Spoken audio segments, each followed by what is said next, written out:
Kaninumire. None umwana wanyu mwase kumbwira izina ryiwe. Umwana yitwa Iteka Iris Amina. Kufata kunguvu yarahatswe muga.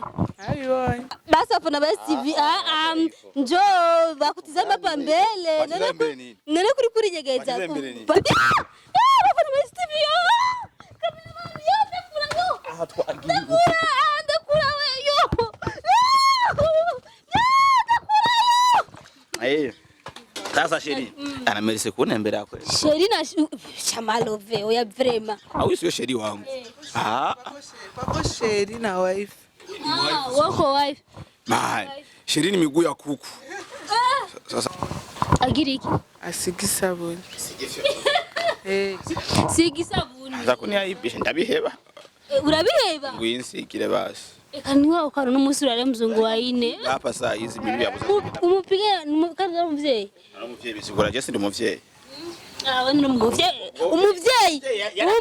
Umuvyeyi ngwe ayikafasha. Yigize iyo namaka. Umbare waramwatatse. Sasa STV every story matters. Hello guys, just peko mumeze neza je meze fresh. Ndameze neza ndashima. So nizere ko banze huyo mbwa muyibuka kuba Malove. Nizere ngako muco mona deja. Ko ndi iwiwe. Donc basahaba. Rero numvise makuru. Apa ko kuma bakuna abanye na stati yiwe avuga ko yabyaye. Yibarutse. Donc umugore we yibarutse umwana. Rero sasa camugati nta muntu aje kuraba umuvyeyi agaragara. Twebwe isukari yabaye idiri. Nabuze isukari ngo ndamuzanira akoze umukate. Rero namuzanye umukate baza murabona. Namuzanye umukate umuvyeyi. Rero ngiye kumuraba ariko rero sinzi ko ariho bari. Ariko rozi ivyombo nisho. Abakunzi ba STV. Ariko rozi ivyombo. Ndibaza muca mumubona. Madame we afashe kibondo. Malove. Chakwa Mario? Mario wanyu. Vipi kwanza? Safi mani karibu. Waravya ucindukira kuba umudamu vipi? Takubaka ati nako sindagufate kunguvu. Ate kunguvu umugore wamwe kumwe kweli. None ntabizi yuko ubunya muri no minsi ari muri quarantine. Cyane nikora hanze. Bacha bavuga ngo bavuga mu Kirundi bavuga kama nigira subirayo nisubirayo ni tamango simba manga Kumanura hari. Ndo Murundi désolé niko Murundi nemaka gasima kacengira tumenya byose kandi Murundi Yaza? Amiesi yazala gusa narahatswe kafie nimekuletea mtoto koro kumutwe ndakora toka kure nunkoze vya nakuzana mukate none urikuroza ivyo Ayi wanje kondise ya mbere. Munyire wala mtoto wangu ndani. Oya umviriza umukate ni umuvyeyi ngabona umwana ni F10 mu mikono yangu. F10 niko ndafise jana tora umukate gusa kandi sukari yarabuze. Uretse mikate tu. Wasi ndawusubirana inyuma. Numukaba utagira isukari ubuje gukora. None mpereza none. Kwanza. Uyu uzaniye jewe uzaniye umuvyeyi uba. Ndakwerekera none ubuzaniye. Reka me. Yo mbere umugore wanje uko mfata byombo. None umugore wanje bamugemura umukate kweli. Basi ume. Eta basaka 10 basi uzanika 10 basi ngaja ku. Isukari kibati yavuze ko ari jana ngenda kwereke. Nukuri kw'Imana none basi baza kabera man. Basi mani 100 sukari. Umukate wose wezwa ni sukari ija. Tora desa. Na? Inauna. Nanu yanse ngenda asubize nyuma.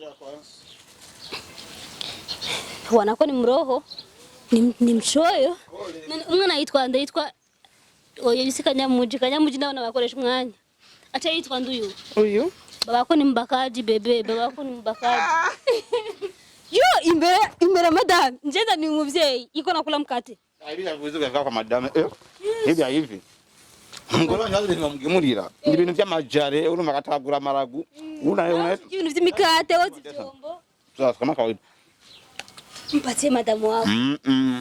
Wewe biga. Navyujya? None ibi habi ntanuze nta chai urumva na mazi mufise none amuna maji. Jara mabere ndonde hano. Wewe kula mabere beza kuko ukamanuza kanu kaje. Nawe sije imbabura ndabatekera icyayi. Ndifika nazo sukari ya 5 sa. Ana mushizi twetu gora ngo duteka. Iyo ni yashaka kusinduye nawe dusangira. Mama ni yaje. Rambo. Safi. Malove. Umugatanye n'umuvyeyi uragiye ko nyene. Wataburozi washize mera wenda uvediye beef. Toya kameme na urozi noza ari umuvyeyi n'ukuri kw'Imana yo. Umunsi wemego umunsi waje wikwije kweli. Je namani kwiza gusa umukate bire. Yaje nazana umuvyeyi. Nzi ko abaganga bambwiye mani ngo nzomara amezi 2 ntataka. Kubera muze muranyirinda kubera nitwahurira muri yoruje nzoba ndabazi. Kandi we kweli ahubwo madamu aragize kwanza rero mumbwire umwana wanyu yitwa nde? Inge kwanza ndabaganirije numve kwanza ukuntu umwana yitwa kuko umwana wa Malove niwe mwana wenyine avuka yerekana dore abantu bazakura umwana mu gatondo nk'ubu yakurondera ibyayi wacu ivyayi n'amasaha ndaza kuyoza abo ngenda gutahura ure ko nurikosa sukari kwa ura niwe chai acha nipeleke tukamkate kwa Malove Juna ya nunue sukari tushangie chai si kopi natoa kula chapati sitaki nani mkate mimi mbavu zako au kukula Malove nani mubwire kwanza nyaruse koza ivyombo de muvyeyi Malove nani bivyombo hiyo maskini ntazi no koza ivyombo onyangarire kikombe hiyo maskini we funga kimi Ushafunga ndago sasa hapana sasa be Malove mwaragize kangahe abiri last kabiri muri umwe kanyazo byara ubundi Malove nafite nata nige nakufata kunguvu ntanda watwaye shanke vyara nyamfashe kunguvu utandezera azi nimite katari umuhungu none ndubungu ngo ikoresha abakobwa tuba twahuye nabo aruma su wenyine unasikia ngakosha setandezera Nakaga. kama na mke wangu hakuwahi kuitumia unakia kuchonganisha sasa sio kuchonganisha sinikuwa nasikiliza tu torozi vyombo chukua sabuni ile na uranyi sabuni bunye sabuni hii hapa unakia kuiba nibe haya hapo na shiba haja hata ngwe kuvuga majambo chaza yumo katubishe kwere tu urabizi ni wife usubize uchunza da usubize inyo ngotora ngimbere umugore wagira ivyo adahari no mfatano ku nguvu embe yarabonye hasi kumfata ku nguvu yarahatswe mugari Abibonye. basi afuna ba TV njo bakutizama hapa mbele nene kuri nyegeza bafuna ba TV kamera yote kula yo ndakula weyo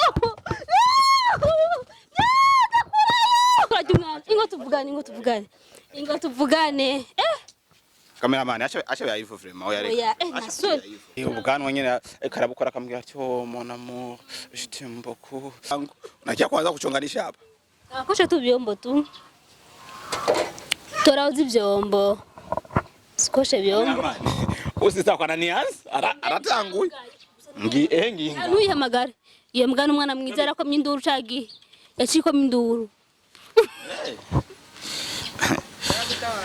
yara ntabaye sha kwanza umwana yitwa nde wanse kumbwira anayitwa nani kandi umwana waratukana kuri statingu hivi vraiment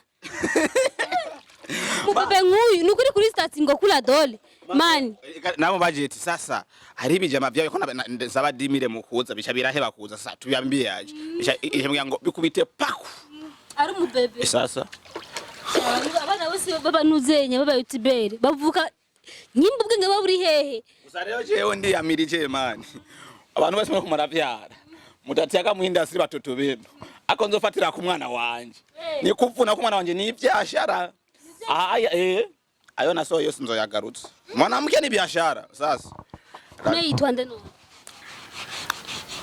yitwa jewe impamahera umwana atukana nkoko mwana wanje yitwa jewe impamahera ni mama hera kweli basi weza ko ibesheye mbajeti witwa gute jewe nitwa jewe impamahera kama uelewa na kuminya ya sawa yako jewe ngoma nisubiri inyuma urusaku garunze ndaruhejeje nisaidie basi ukosha vyombo basi ndakugira iki fasha koza vyombo nivyo muri STV nituravyoza mwansubire kuvyoza ndabizi ko murabaza ko numukobwa avyuka saa 5 z'umutaga uyo ni mbura kimazi uyu ananiande ngana saa 5 ngombane ngo niho nkivyuka auna bya kufanya kuna kufanya hasa unaamka saa 5 aje none nkobishitse naho ni wakuamka asubuhi ibiri saa 5 oni saa ina naho nyene ngira ngo nuko waroze ukavuza kunkubita imivumburo utakoma utakufa vibaya we utakufa vibaya aje gusiye mbwira inyuma yari kuri kubwira unyarose koza ivyombo je ngomba niciki byari binzanye Malove kandi ngo urazi guteka.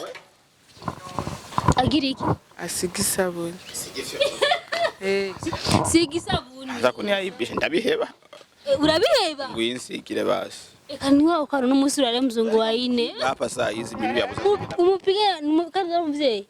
Umuvyeyi bisigura je sindi umuvyeyi. Ah, ni umuvyeyi. Umuvyeyi ngwe ayikafasha. Yigize iyo namaka. Mbere waramwatatse. Sasa. Umuvyeyi njo uyu afise umwana. 70 ware mwimi. 70 nikamwambia hivi hatutumii pumbavu zako. Lazima kinuki. 75 witiki. 5000 yangu. Razi ingia kuri 11. Mfayo nsanga bamaze kuyigurira nkabataka for free kuri 5 byanyanja ntamgo wowe nakora yikuzi umbwa. Malove ndagushimiye rero kandi chikwabembo byakokora. Tangiye kubita hasi none. Ubi basi byakarabaye. Mbere ya Malove yakuna chai. Hakuna chai. None muvye no mugaburiye gaturacari mwahacari mugatondo. Mazi. Yakimaze basi murize wewe gabo baze mani jendi romantique man. Romantique. Mimi namutaka kukonga moto hapa basubuhi na mapema. Romantique sita. Squase furetone. Sukuwa. Ibi byose ga ntakisubira inyuma. Rero ntubisanze nga. Ndabisanze nga. Sasa. Koje sasa byombo. Acha manene abafana bazi kuri kuroza ivyombo. Kosha byombo wawe. Sasa mili koja kwanza watu wenge mimi na wewe. Wewe wenzako wote washaza. Wewe ntubyara. Ko ndakuzi yuko eba. Mili harasha. Utambeshera. Jewe nzovyara muri turi muri demikombe. Tuko muri 2023. Nzovyara muri 2024. Biko birakoka. Tereze sikusha kwa robane mazi. Mesi mbona wowe postingisha utuntu ngo eba. Ngo ndi mu rukundo. Imunyeshe. Tumuvuge. Muvugana haruzi basi amju. Jewe na wewe tumuvuge basi. Muvugana haruzi. Tanguza urudome kwa mbere utangura vuba urudome rumwe rutangura ku musheri wawe abasigaye biyumve yuko ebana tuganje turitirana kubera twa number alphabet yi. Turitiranwa izina ryanje rigiwe. Tangura na F. Naho sanga office ibintu vya fiacre vya fisto. Yumvise F aje bati ni jewe na kumbe no amoji. Kumbe baritiranwa bose kandi ari 10. Malove rero wakoze. Mimi na jendeza. Mariza wasi kipinda futukaye tunanisha tukunywe. Kumbe chai kirahari. Mko na sukari? Mlitoa wapi? Cheka jewe ndapambana ndingwaye. Ejo ngame kuvunja $2000 lengo atara kumpokea. $400. Kanenumire. None umwana wanyu mwase kumbwira izina ryiwe. Umwana yitwa Iteriteka Iodis Amina. Afsa uni Muislamu anakunya baju beshu Caduceus Primus Black. Twari kumwe muri anniversaire ya Samia era warainwe. Inguriye. Nini twayisangi je deja ntanzogana mimi niko mama pasta. Kaka royale wasika katarahera uragahevye. Royale sio pombe baita Fanta Royale. Na pasta yake karamwa royale ngo sio pombe. Ile sio pombe? Ni mai ile. Ni mai. So Maya uzima. Maya uzima royale sio pombe. Nanzoganwa kwetu mwaka vinyu kumeza ye mwami. Agaki ashakashira muri Fanta akacayisha ngo ndikona wakafana kumbe mwenza kamebembe. Ugiye kunwa mwana akacatembagara. Sasa sheri ana merese kunembera yako. Sheri na Chamalove oya vrema. Au sio sheri wangu? Pako sheri na wife. Wako wife. Sheri ni miguu ya kuku. Sasa piko sawa ni miguu ya kuku. Waranusi. Ndio maana. So abakunzi ba STV nagenda Malove. Namuzinduke mu gatondo nako sanze kwaraza ivyombo. Icyayi ngo kiri mitere musi ya grish jembo ngo romantique mugamazi ntawe yavyovomye. Hana maya kuchota mai leo.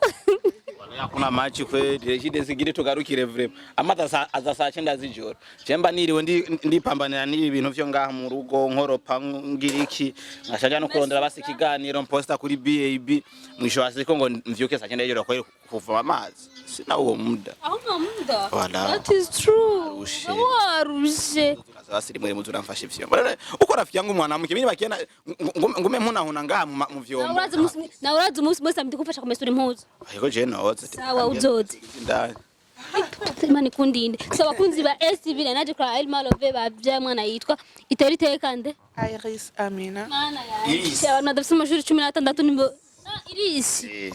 Ngoja kwanza. Wewe wizanye wenyene canke waciye kwandura mbya ati yandi je ngiye kuraba umuvyeyi kwa Malove. Akurunikana umukate. Andisi hari. Nje nizanye. Wizanye. Mukate ni Milly Ahawe. Sasa naje narongeza ubutumwa sasa kwa Andi. Andaza kwirabira. Ni acha sana niseme nini? Sasa useme. Andi ndugu yangu. Chewe ngaha kweli niko krize. Uko krize gihe byarage kumuraba. Waje kumuraba. Funga kimwe niko nasema. Funga kimwe. Andi. Chewe kweli kanyanya ndugu yangu. Aguchora na dimi. Rimikashi yangu naijua ndugu yangu. Ataka 2020 au 50 atajua. Ni mbosi tuzinanye wallahi. Mtoto apate basi mapampers. Mimi ndakuleta pampers mukina manazi. Amahera ndayigurire. Ubwo we scroll. Ashaka kugura primus. Akunzi ba STV. Turakunda cyane Elmar barakoze ivyombo kandi ntavyazi. Imana ibahezagire gose. Ciao ciao. Ujuko shabyo.